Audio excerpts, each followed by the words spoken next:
Dear students, myself Nishant Kumar Dadij, lecturer physics, GPC Jhalawad.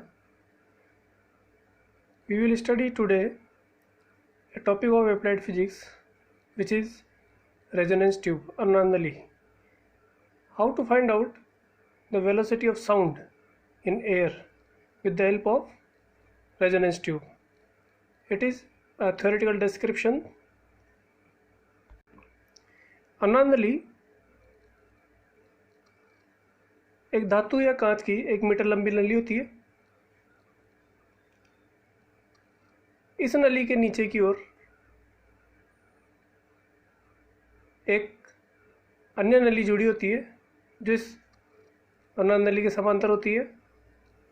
ये एक पारदर्शी नली होती है जिसकी सहायता से अनांदली में जो द्रव भरा होता है या जल भरा होता है उसके स्तर को मापा जाता है। जो पारदर्शी नली अनांदली के समांतर होती है उसके समांतर एक मीटर स्केल लगा होता है जिसकी सहायता से अनुनाद में जल के स्तर को ज्ञात किया जाता है। अनुनाद नली में जल के स्तर को परिवर्तित करने के लिए अनुनाद नली के नीचे की ओर इसी के साथ एक अन्य पात्र जुड़ा होता है। यह पात्र एक अन्य स्टैंड पर व्यवस्थित होता है। जब इस पात्र के यहाँ पर इस क्लैंप को ढीला करके जैसे जैसे पात्र को नीचे या ऊपर करते हैं अपन, अनुनाद नली में भी जल का स्तर ऊपर या नीचे होता है। ये एक अनुनाद नली का पूरा जो उपकरण है वह एक लकड़ी के स्टैंड पर सेट होता है। यहाँ पर अनुनाद नली पानी का स्तर ज्ञात करने के लिए पारदर्शी नली और जिस पात्र के द्वारा पानी का स्तर परिवर्तित किया जाएगा वह एक दूसरे के उनके वह तीनों के तीनों पात्र पारदर्शी नली और अनुनाद नली नीचे से सभी आपस में जुड़े हुए होते हैं ताकि तीनों में यानी पात्र में, पारदर्शी नली में और अनुनाद नली में द्रव का स्तर समान रहे। यहाँ पर एक स्वरित्र का उपयोग किया जाएगा अनुनाद नली के ऊपर। स्वरित्र इस अनुनाद नली में ध्वनि तरंग उत्पन्न करने के लिए काम आता है। इसको रबड़ के एक पेड़ द्वारा जोर से बजाया जाता है। उसके बाद स्वरित्र को अनुनाद नली के ऊपर की ओर व्यवस्थित किया जाता है ताकि इसमें ध्वनि तरंगें उत्पन्न हो सके। स्वरित्र एक ध्वनि धातु का बना हुआ यू आकार का यू आकृति का एक स्वरित्र होता है। इसमें एक हत्था होता है। यहाँ पर कुछ लिखा होता है। यहाँ पर जो चीज़ लिखी होती है इसका मतलब स्वरित्र उतनी आवृत्ति का होता है। मान लो यहाँ पर 480 लिखा हुआ है यानी ये स्वरित्र 480 आवृत्ति का है। यानी एक बार जो स्वरित्र को रबर के टुकड़े पर बजाएंगे तो इसकी जो भुजाएँ, ये दोनों भुजाएँ कहलाती है। ये भुजाएँ 1 सेकंड में उतनी बार कंपन करेगी जितनी इसकी आवृत्ति है। जब अनुनाद नली में हम पानी का स्तर धीरे धीरे पात्र की सहायता से नीचे करते जाएंगे और अनुनाद नली के ऊपर स्वरित्र की सहायता से ध्वनि तरंगें उत्पन्न करेंगे तो अनुनाद नली में प्रगामी तरंगें नीचे की ओर आएगी। यहाँ पर पानी भरा हुआ है, वापस यहाँ से टकरा कर ऊपर की ओर जाएगी। प्रथम स्थिति में क्या होता है देखिए, अनुनाद नली एक तरह का बंद वायुस्तंभ होता है। वायुस्तंभ एक ऐसा स्तंभ होता है या ऐसा पाइप होता है जिसमें ध्वनि तरंगें उत्पन्न की जाती है। यदि वायुस्तंभ दोनों तरफ से खुला हुआ है तो इसको खुला वायुस्तंभ बोलते हैं।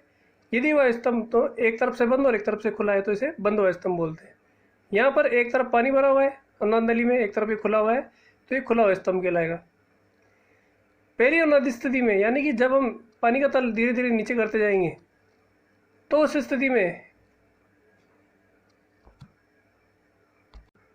जब हम पानी का तल इस पात्र की सहायता से नीचे करते जाएंगे तो पहली स्थिति ऐसी आएगी कि हमें इस स्वरित्र के द्वारा जो ध्वनि तरंग उत्पन्न होगी उसकी सर्वाधिक आवाज़ हमें सुनाई देगी यानी अनुनाद की स्थिति हो जाएगी। जब हमें सर्वाधिक आवाज़ सुनाई देगी तो हम उसे बोलेंगे प्रथम अनुनादी स्थिति। उस स्थिति में क्या होगा, बंद सिरे पर हमेशा निष्पंद बनता है नोड और खुले सिरे पर हमेशा एंटी नोड बनता है। प्रथम अनुनाद स्थिति में बंद सिरे पर नोड, खुले सिरे पर एंटी नोड बना। नोड और एंटी नोड यानी निस्पंद और प्रस्पंद के मध्य की दूरी हमेशा कितनी होती है? λ/4। यहाँ पर प्रस्पंद खुले सिरे पर बनेगा, लेकिन प्रस्पंद नली के सिरे पर न बनकर उससे कुछ ऊपर बनता है। जब ये प्रस्पंद कुछ ऊपर सिरे पर बनेगा तो यहाँ पर प्रस्पंद और निस्पंद के बीच की कुल दूरी होगी L1, जो इसकी नली की लंबाई है। नली की जो निस्पंद और प्रस्पंद के खुले सिरे के बीच की दूरी हुआ L1 है।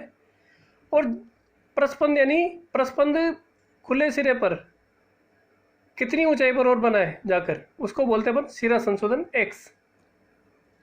तो यहाँ पर टोटल जो दूरी होगी एक प्रस्पंद और एक निस्पंद के बीच की दूरी कितनी होती है? λ/4। तो प्रथम स्थिति में हम देखते हैं कि अनुनाद की प्रथम अवस्था में जो L1 + x है, L1 तो क्या हो गया यहाँ पर? नली में प्रस्पंद और निस्पंद और नली के सिरे के मध्य की दूरी, और x होगी कि नली के सिरे से प्रस्पंद कितनी ऊपर और बना है, उसको बोलते हैं सिरा संशोधन यानी एक एंड करेक्शन। तो टोटल दूरी λ/4 किसके बराबर होगी? L1 + x की। ये हमारे लिए कहलाती है अनुनाद की प्रथम अवस्था। इसके बाद हम वापस पुनः पात्र की सहायता से अनुनाद नली में जल का स्तर नीचे करते जाएंगे। एक स्थिति ऐसी आएगी कि हमें पुनः तीव्र ध्वनि सुनाई देगी। चूँकि ये एक बंद वायु स्तंभ है, क्लोज आर्गन पाइप, तो बंद वायु स्तंभ होने के कारण जो पहले अनुनादी लंबाई आई उसके लगभग 3 गुना पे दूसरी अनुनादी लंबाई आएगी। 3 गुना पे दूसरी अनुनादी लंबाई आएगी, यानी यहाँ पर देखिए बंद सिरे पर निस्पंद है, खुले सिरे पर फिर वापस प्रस्पंद आ गया। अब चूँकि खुले सिरे पर निस्पंद नहीं बन सकता तो निस्पंद नीचे आ गया है। इसके बाद वो खुले सिरे पर क्या बनेगा? प्रस्पंद। तो हम देखते हैं टोटल यहाँ से यहाँ तक, यानी कि निस्पंद से यानी जल के स्तर से, अनुनाद नली में जल के स्तर से लेकर और खुले सिरे पर टोटल कितनी दूरी होगी हमारे पास? 3λ/4, यानी प्रथम अनुनादी लंबाई की लगभग 3 गुना।